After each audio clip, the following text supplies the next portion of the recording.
I don't know, Carol. It sounded like fun. It was really enjoyable conference. This is the first time I've attended. Mhm. I thought it was good. A lot of information. A lot of information, a lot of visiting with legislators. Especially for those of us that haven't gone. That haven't gone. Yeah. Like it wasn't that hard.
Let's call the meeting to order at 11:05 a.m.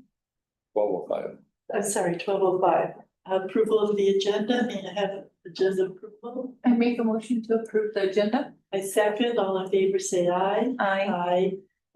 Aye. Meeting minutes. Are there any changes or corrections or additions to the meeting minutes of October 21st?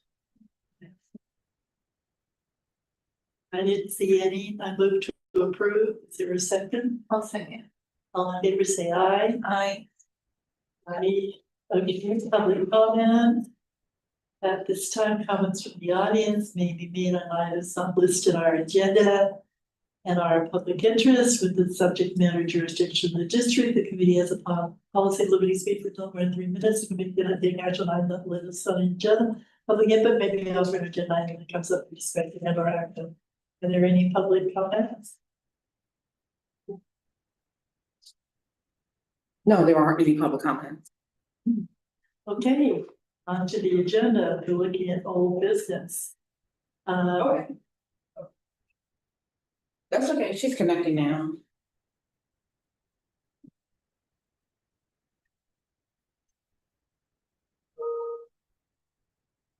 So I noticed we didn't have roll calls on the agenda. Is that important? I don't think it is for the committee meeting. Okay. So Letty is with us now. No, not yet. Okay. All right, under old business, we have employee handbook. So that starts on page 13.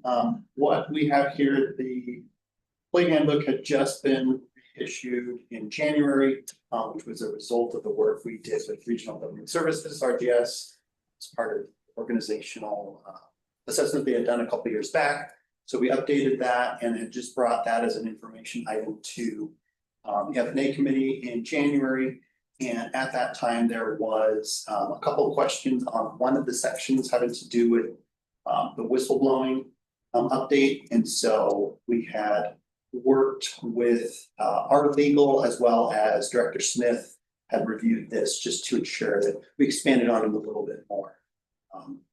We do list the types of, or the ways that somebody can go about the complaint process. in the section before, and mainly the update here was a couple things to define what kind of elements would fall under the whistleblower protection, but also just to reference back to that prior section about how to create a complaint, just for more clarity.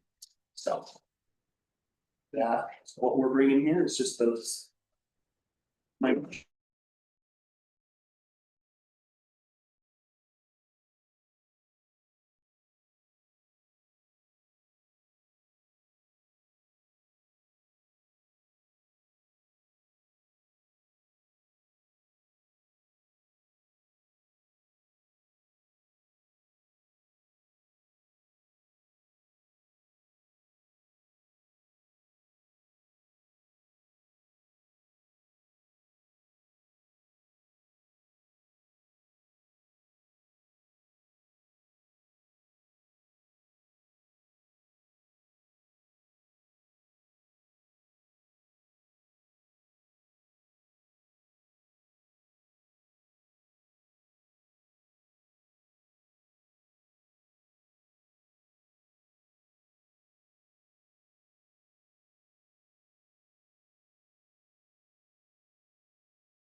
But I don't know how well it'll work.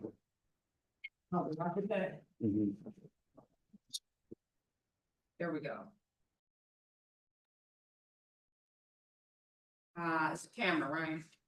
Just for the microphone, I think we could still use, hopefully we could still use this camera. No, it's hooked up to that. It's all hooked, oh. No, see, it's that camera. That's, hooked up to the wall. Can you hear us, Lenny?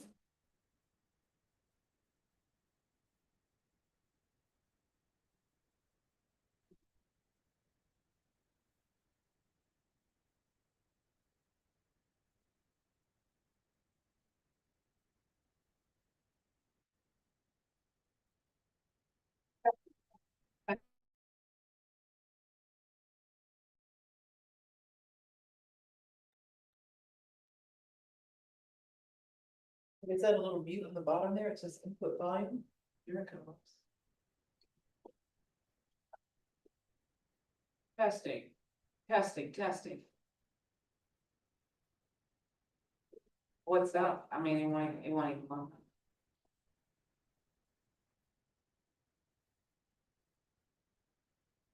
Oh, they can't hear. They can't. The lady left, so, You wanna can do you turn it, let it, if we're back up and running?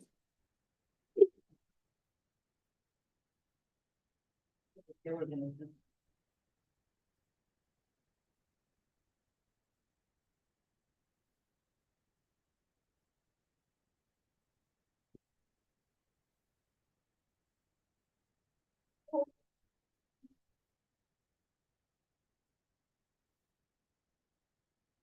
Weird, that's a workplace hazard though, how you? I know, I did.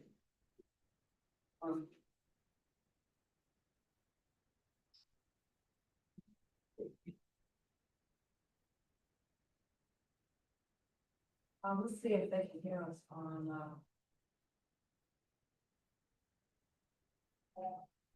Oh, you can hear it on the, so. Yeah. Is the TV selected as the speakers in? Oh, you had played the sound of it. Gotcha. Here's the microphone, yeah.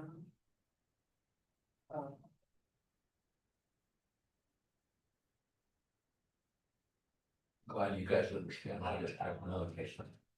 There we go. Okay, All right. let's try this again. So, it's back to the sequence. Yes, this was the updated handbook that just made those changes that have been requested at the meeting.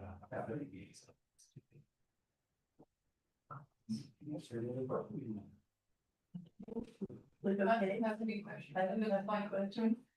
So at this point, we approve and send to the board for approval, is that the process? Yep. Okay, and then to approve, I'm second. all in favor, say aye. I, Motion carried. Attendance at meetings, Yes, BOD 04, that starts on page 141. Oh, good.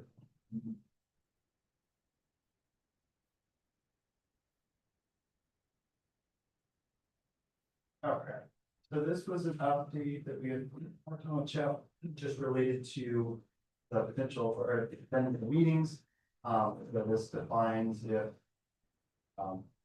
how the term of the board member shall expire if they're absent for 3 consecutive meetings, and the board declares a resolution that a vacancy exists. So update to the existing language that was there.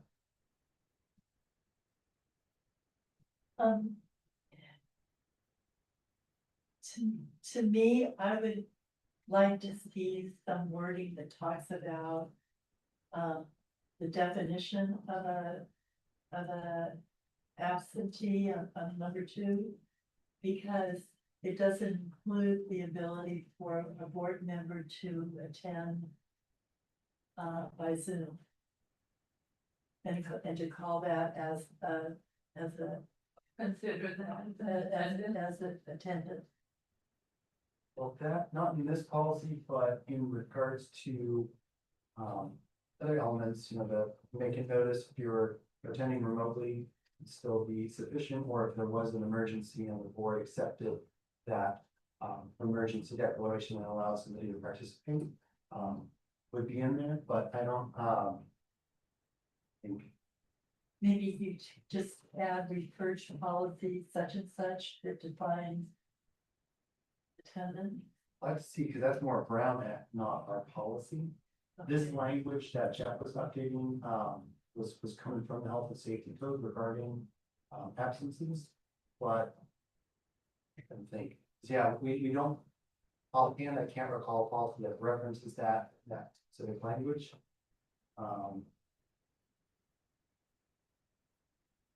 So per the Brown Act, attendance is defined as either virtual or in person, as long as it is approved by the CEO. Compliant by those two bills, I think. Whether it be emergency or Right. an advance notice. And we, I think it's, I think we got. In those. My belief is those are covered, but we'll double check. Because those are based on those bills that. Exactly. Emergency or attend emergency wise or.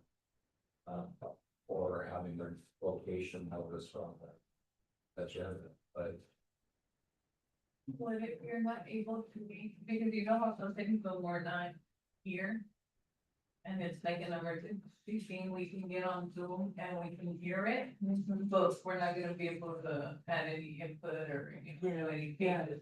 So does that really constitute as being here? no, that's not being attending a meeting. You have to comply with the, Yeah, I think as long as you're applying with the legislation,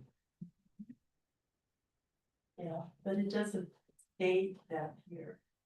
No, this is, my understanding of where this comes from is if there's a member who regularly doesn't show up to meetings, and in this case, it's 3 consecutive regular meetings, not special meetings.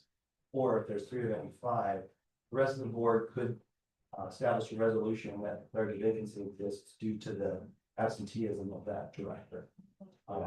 this is strictly for not attending at all. Okay, what we're talking about is there's ways that directors can attend that are legitimate ways. And those would not be counted as absent. So you think it's covered, I believe we're covered with it, yeah. Yes. This was intended for that purpose. There's other policies in Kent or regulation that focuses on that. I don't know. Initial thoughts, bringing that into here wouldn't necessarily be needed because this is just trying to define. I think if we think in terms of attendance, it is allowed via those bills, so attendance is allowed to do the notice on the agenda or the emergency. So that is attendance. you know, I'm just thinking of outside the box, if somebody wanted to say, well, you attended 3 consecutive meetings by Zoom from your cabin in Washington. But that was not considered attendance, or you were absent. And Right. even though Yeah. I was properly, Yeah, I put a sign on the door of my cabin for the deer to read. I believe we're fine. We can circle back with Jeff, to ask that question, but And you would be doing it on that, so. Yeah, I'm just saying, we're reviewing policy, so. Yeah, okay, let's move on. Oh, we need to approve the attendance of meetings policy. I make a motion to approve BOD/04. I'll second, all in favor say aye. Aye. Aye. Basis of authority. Policy. Yeah, this is starting on page 143. This is just to further expand on how we're currently listing the basis of authority for the directors and provide a little more definition in terms of what the directors are doing and also the designation of the CEO regarding how to employ or discharge district employees as unnecessary. Okay, excuse me, normal functions of the district. So just provide a little more clarification, based on feedback we got from legal. That's basically to acknowledge that even though we're elected by zone, we represent the entire community. That's where this is going. If that, That and also the authority of the CEO to do the employment work in that, so it kind of helps clarify a little better for recently when CEO was doing some increased compensation wise with staff. And so that's to clarify that it's more in the CEO realm of authority, and being transparent to the board about it, but that's the authority of the CEO versus having to have board direction. Okay, any more discussion? Good. I'll make a motion to approve VOD 05. And second, All in favor, say aye. Aye. Okay, the next one.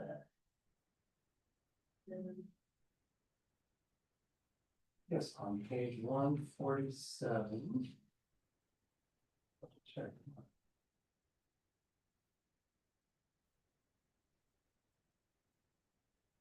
Yes, 7, this is just a review, just the 2-year No, rotation. there are no changes in this policy. Any discussion? I don't have anything.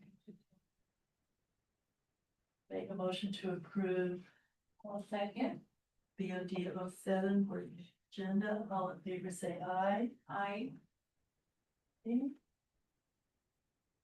On to the next one. Next one, we've got BOD 12, this is just a minor revision. Page 151, I think they just changed capitalization that was. needed. Right. This is the right one. Okay, Yeah, just had to do it minor. all right, any discussion? I don't have any. Already confirmation. Motion, I make a motion to approve the OD/12.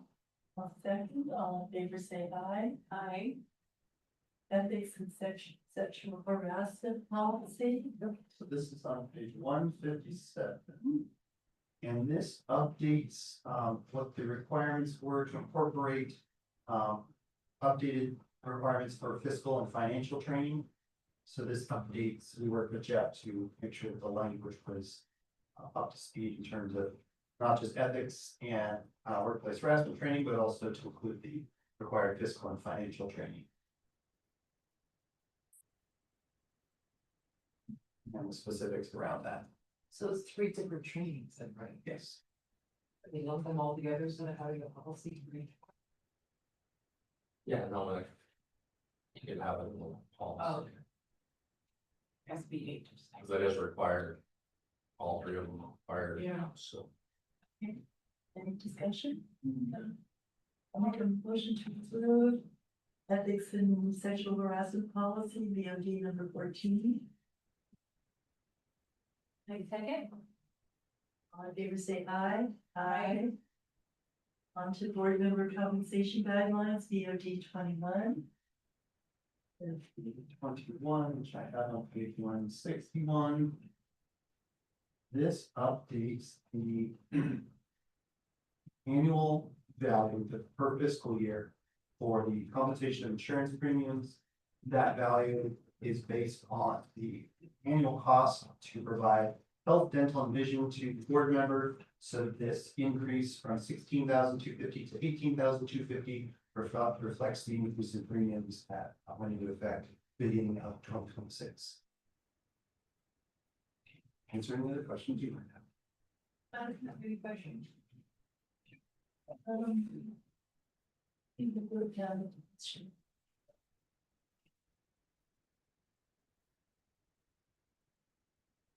Now, you say eligible dependent children. So is there an age? How about this, my brother is my dependent, like, you know, taxes and everything. But he's not child. Like the age is Would he one. like to wait if you're the child? No, it's childlike, but yeah. No, but I mean, because of the, yeah, might be considered a child and still fall under the child. I was told that until they're 26, unless they're still going to school and they be right. That's what they told me. We'll have to check. But I don't know if this disability plays into that or not. Yeah. Maybe I can look into that on it. The fact that it says dependent children, that, yeah, dependent is different. Maybe on tax wise, it's I dependent. But if you still provide services for them, they're still your dependent. Yeah. You know, like if you're still, if you're still all being, you know, Yeah, but just. Look at the language There is. helpers on that, but It's that based- wouldn't necessarily be part of this policy. Excuse me, that was us. Awesome. Okay, great. Great. Lenny, we're on, VOD 21, board member compensation. Guidelines, actions. Eric just mentioned that the compensation has changed to 18,250 for this year. Did you have any questions? I have actually been on, but as a non-panelist for the whole meeting, voting quietly with you. I have been, so I've been following along, and no, I don't have any questions on this item. Thank you. Yeah. Can you hear that or no? Yeah. Can I- yeah, hear you, okay. Lenny. Thank you. Okay.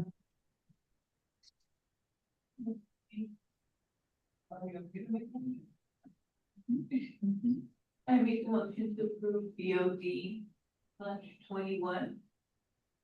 I'll second. Any more discussion? All in favor, please say aye. Aye. Aye. Motion carried.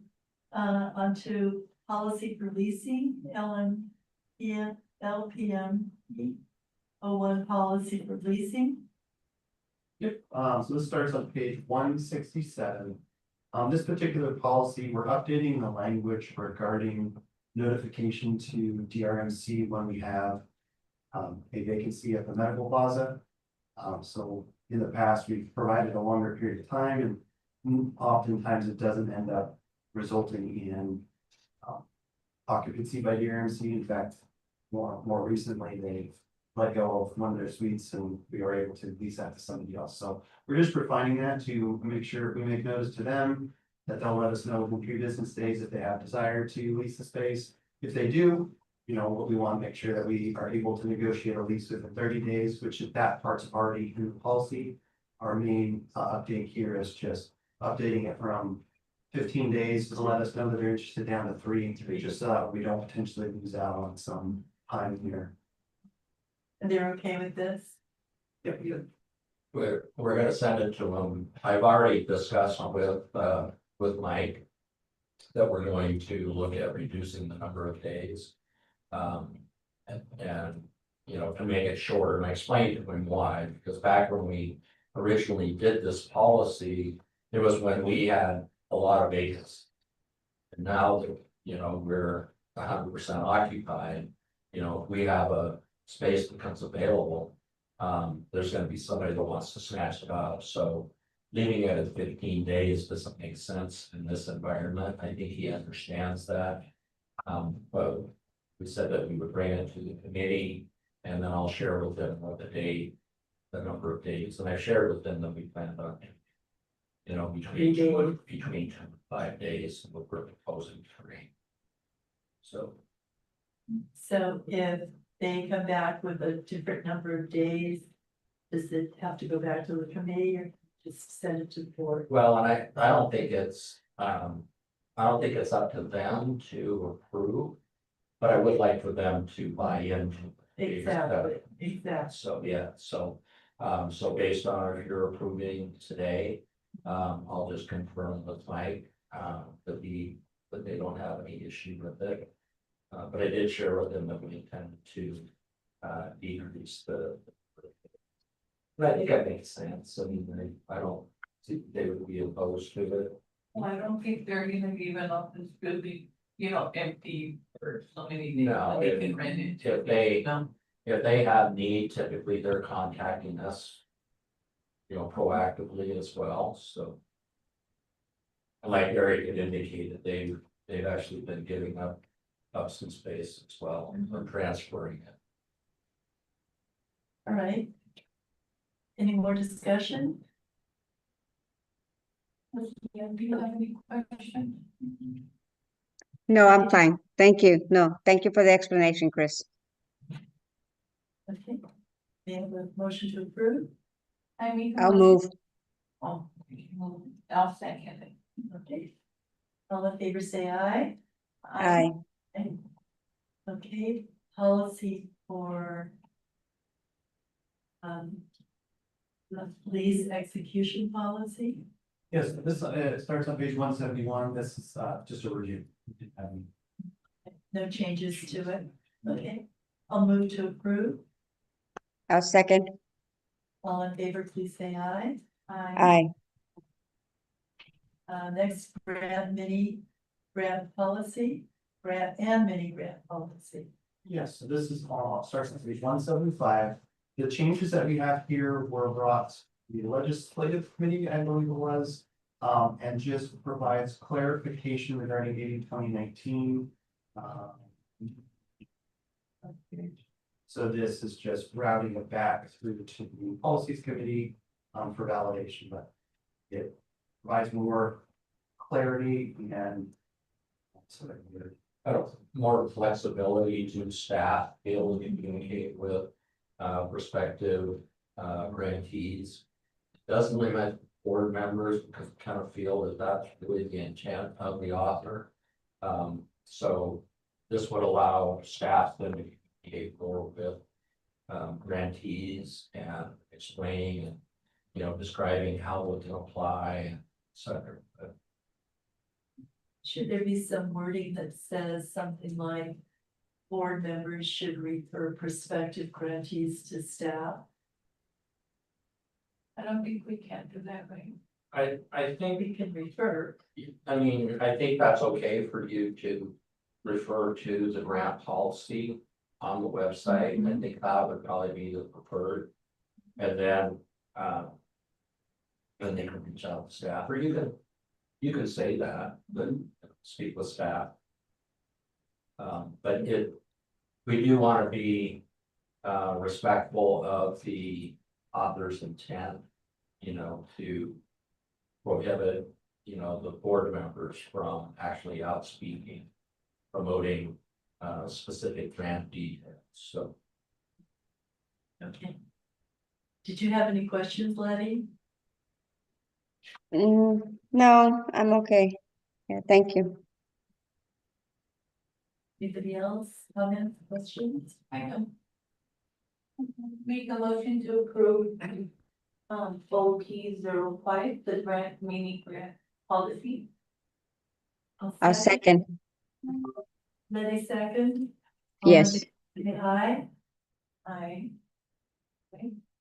All right, on to OP 12. wait, was I go only I? Or did everybody, I didn't hear them. Yes, Yeah, Yes, yeah. okay. I say aye. OP 12 compensation policy. Okay,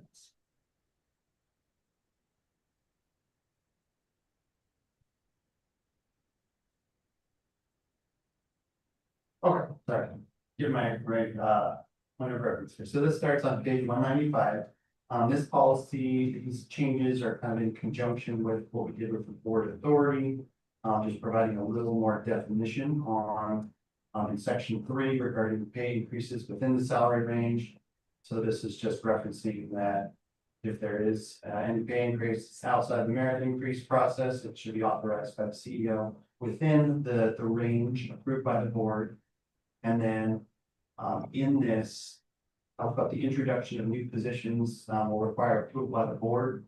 We expanded on that to list if this causes the full-time equivalent headcount to exceed the quantity approved by the board during the annual budgeting process. So the intent with that language is, especially now as we're starting to go into the strategic plan, we put the budget in, say we're gonna have 20 employees, that CEO would be able to hire new positions as needed, as long as we're within those 20 positions within that range, but a new job specifically wouldn't have to be brought to the board because that could delay the process of trying to implement the UT account. So that's very similar to what I've seen with other organizations, just focusing on full-time equivalents instead of specifically including each job description. You may have to make a change as things come up. It's different, so that's what we have here. I don't have any questions. Any questions, Liddy? I just have a request. I do believe that it's the CEO's discretion to hire if the board's already approved the number of positions. I would like to just get an FYI that, oh, we just hired so-and-so. So that way when we're out in an event and somebody comes up to us and say, oh, I met with so-and-so, or, you know, so just as an to keep us informed of any hirings as a request. Absolutely, it would all be transparent, but it's more, authorizing the CEO to be able to, do the hiring based on our budget and our staffing. Yes, that's fine. Thank you, Chris. Always be transparent.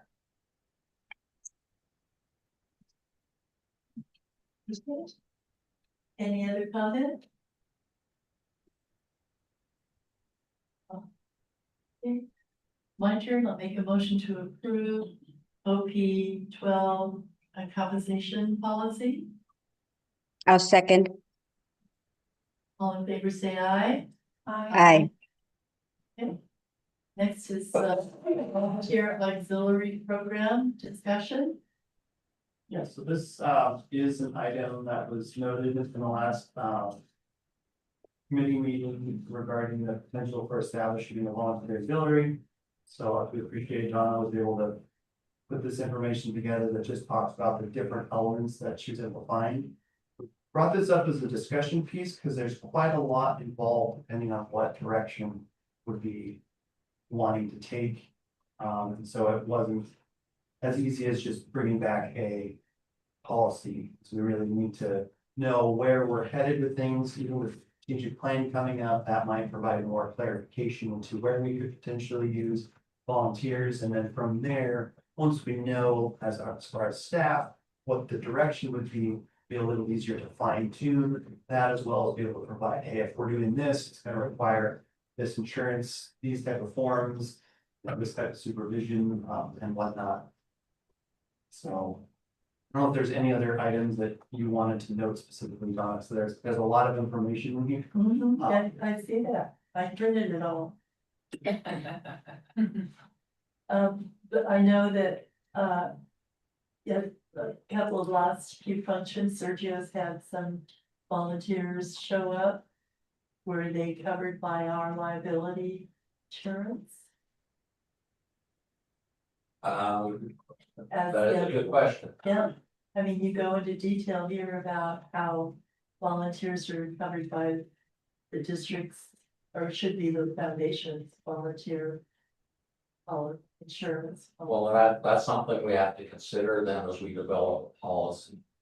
So, like Eric was saying, this is kind of a large deal, and then we want to look at refining. I think we need to refine, to something that's kind of more appropriate. If we want it to be teaching, if we want it to be something where we're looking for volunteers more specifically for the whole clinic events. I think that's probably an area that we could maybe utilize most for volunteers, unless we have other thoughts, but we can define it more specifically for, the mobile clinic program. Yeah, I noticed for in appendix A, you've got community outreach volunteer. Distributed approved materials. That, that is something that's beyond the mobile event, as we do have events that the district shows up at. Check-in volunteer, wayfinding and flow volunteer. I noticed at the last Healthy View conference, so we had people check in as volunteers. to help with flow. So I'm just thinking that, you know. this Yeah, is- those are kind of specific events. I mean, I don't know if we have like need for on a regular basis, Mhm. but, I mean, we Yeah, may, have an on-call list, just have an on-call list. yeah. For people who are willing to help. But again, they need to be covered by the district's liability. Sure. Yeah, that's why when I was doing the research, all the different lists of things that you should have, different waivers, Yeah. liability. Mhm. And then I had broken out with number 3 on page. Yeah, kind of outlines. I mean, you have different volunteers for different things, so if you want a break for auxiliary to do like the events, but if you want to have Mhm. starting out specific, and just for the mobile Mhm. health unit was the requirements that we should look at to formalize it. To make it, you really make sure that they're covered, because you have a very full benefit and Yeah, might yeah. get stuck with Mhm. stuck with a needle or whatever, you don't know, you're. That's what I- You're in a targeted population that Mhm. might, have some mental health or substance abuse issues, and so. That's great. So where do we go from here with this? Well, I think we should kind of define kind of what you're talking about. I mean, I think the mobile clinics. Seem to make, or definitely make sense. Does it make sense to have on-call people, like say for the summit? Where traditionally we've gone to like an organization that has, access to volunteers. Yeah, kind of Jeff Hopper's role too is. Exactly, yeah, because that's, I mean, he's the one that pulled people together.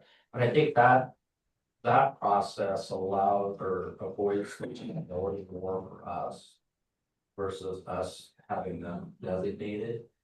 But it's also something that we would need to talk with insurance about to ensure that we, if we're keeping that separation, are we less liable or not liable, I should say, versus if we're dealing with them directly. I think we would be more liable insurance, but that's a question for the insurance. Sure. A point, Chris, also that maybe we should require is sometimes when we do have. The Health Academy students that are looking to do service hours, but they do show up with their own preceptor. That's an adult from the school district. How does that work within this particular context? Yeah, that's something that we should ask insurance. Is the liability on the school district because they have a preceptor there like this? I don't think it should be, but then they're also part of our event, so I don't know. Yeah. Let's make note of that. Yeah. So we have a lot of events that, the district has a table at and. And sometimes it stretches the staff time to show up on a Saturday when their day off, but you could have volunteers to be happy to help, so I mean. And I see that the district is gonna expand their presence in the community based on what we've seen already with our new 5-year plan, so, I think it behooves us to look at that. Maybe you could get options of including the schools or, like the schools from here. To do volunteer so that they can get credits too, because that also helps them on their application too, with college and stuff. Well, maybe the policy that we develop will look at how we can accommodate if we were to engage, people versus, external, like through the schools or that, and what are the different, components? How do we handle each of those? And it includes the liability insurance part, and I think that's the huge component is ensuring that we have liability coverage with our RV or other schools or arranging with the outside organization. And the liability insurance, is there a difference in the liability insurance if you put it under the foundation or if you put it on? The district? Yeah, the district is where we have our main insurances. It's a little bit more challenging to get it under the foundation. That's, we do currently have a policy, but it's a lot more limited on there, and really, the employees are of the district, and so. That's where. It makes sense where it should be the district. Would need to be. The only reason we have the coverage on the foundation side, even though you're not technically employees, was due to grant requirement that, since the grant was, coordinated specifically with the foundation and not the district. The district wasn't eligible, the foundation was.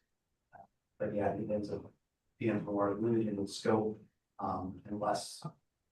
I'm sure we could get something else, it's just the cost for it, where it wouldn't necessarily be needed on the foundation side. So yeah, the district is where we have our labor. I was just wondering if there was a difference in the, right, the foundation and the district. Even looking into adults versus minors. What is the difference on there? Oh, yeah, the price, because sometimes for adults, the premiums are,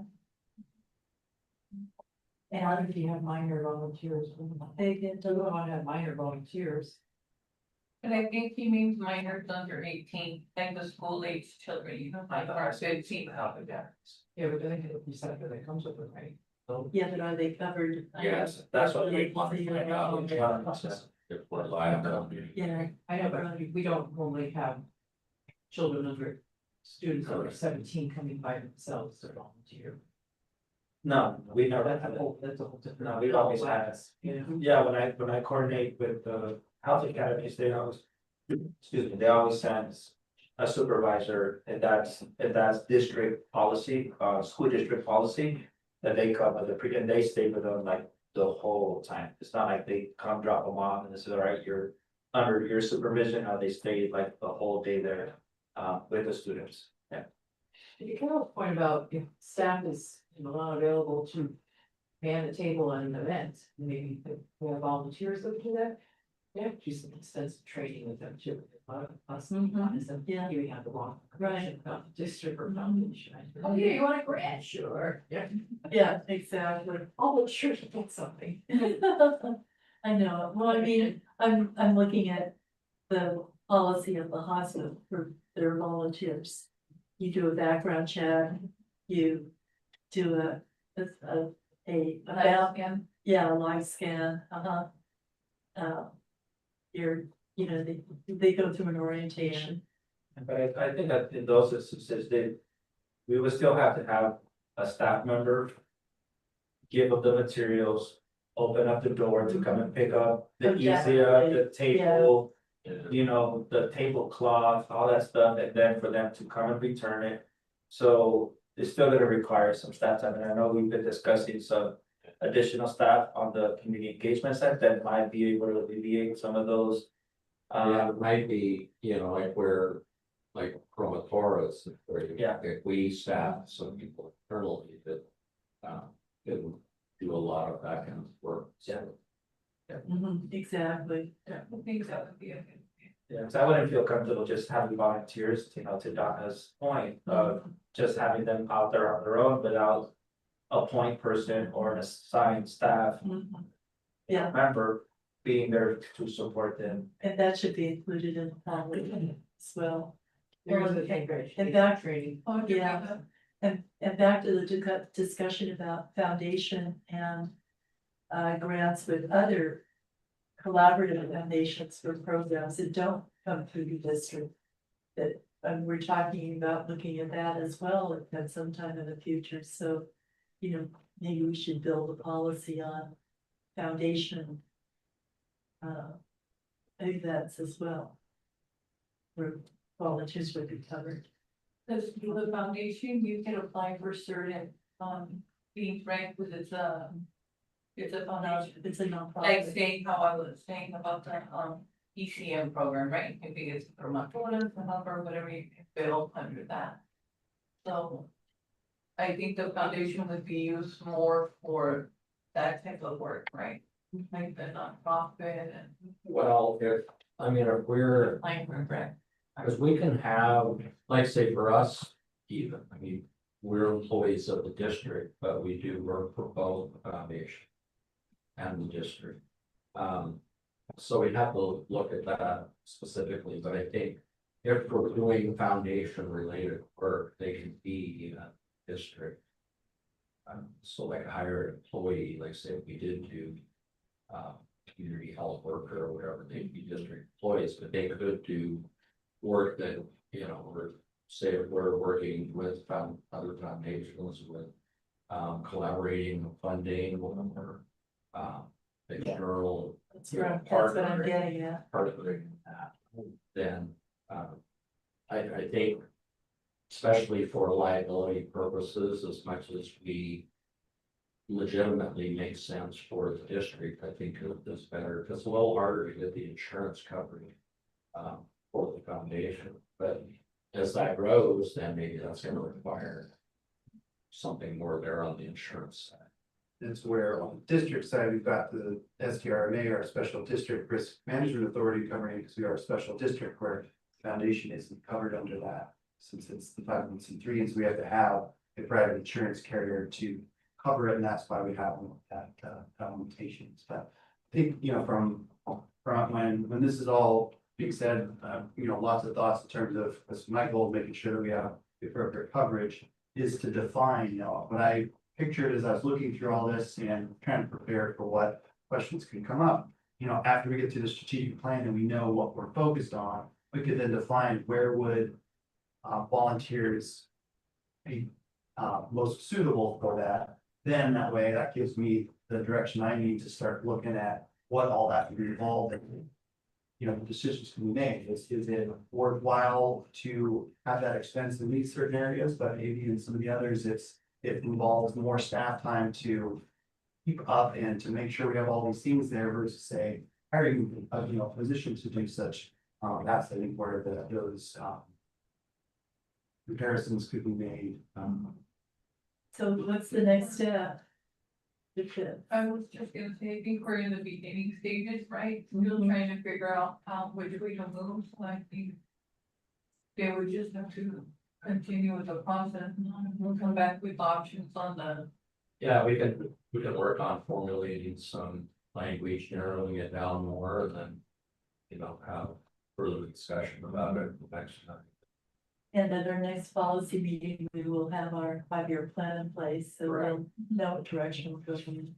Or maybe wait until the 5-year, until our strategy comes out, and then you'll know how to address that. Yeah, and I think the timing for our next meeting would be subsequent to the completion of our strategic plans. I would, just for clarification, I would note, make sure I'm not out of order here.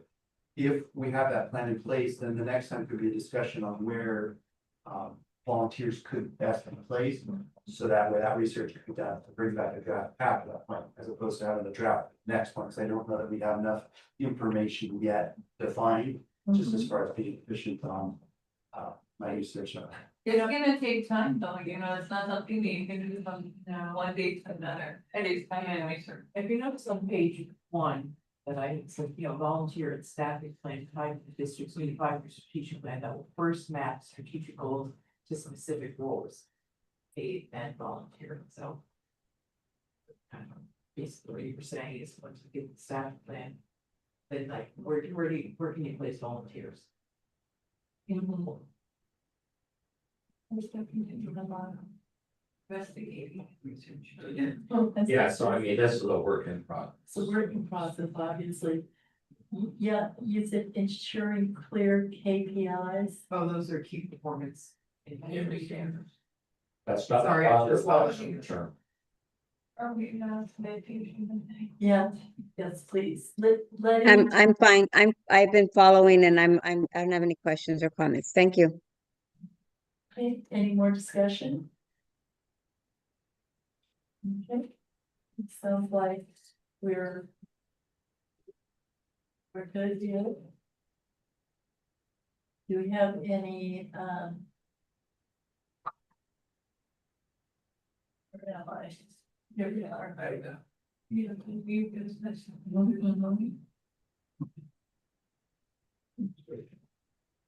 Any new business? None today. Any future topics and issues for discussion? Nope. Hearing any? Do you have any, Letty? No, I do not. Thank you. Okay, Yeah, may I ask a question? This is just for, just some feedback. I think we can do that here, but, correct me if not, but, we were looking at possibly refining the policy related to the board officers.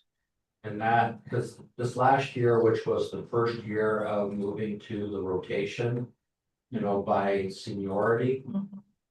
We did have in there, you know, that board members could opt out of a position.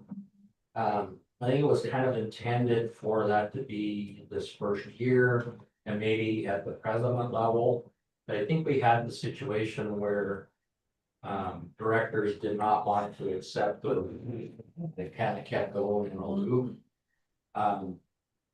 We were thinking of bringing back a policy that kind of refines that a little bit more, so maybe that the opting out process is more at the president level. And then the rotation for the other officers could be more solid based on the rotation. I don't know, it wasn't on the agenda, so maybe it's just a this is a future. future discussion, yeah, future topic. Yeah, I just kind of thinking Uh-huh. out loud about it. Yeah, I think that if, you know, if you're part of the nomination process, when you say, I agree to be an officer, that you know that you're gonna start as secretary. Or as that rotation. Or as picks that up. rotation, Yeah. yeah, goes around. So that, yeah, we don't get to the end and we don't have a secretary, except that Letty volunteered. Right, anyway, we'll bring that as a Okay. future, but I was just letting them know for, But, yeah, that's a we'll good do one. that next time. Anything else? Okay, let's adjourn the meeting at 1 o'clock. Thank you. Thank you. Thank you. Bye. You.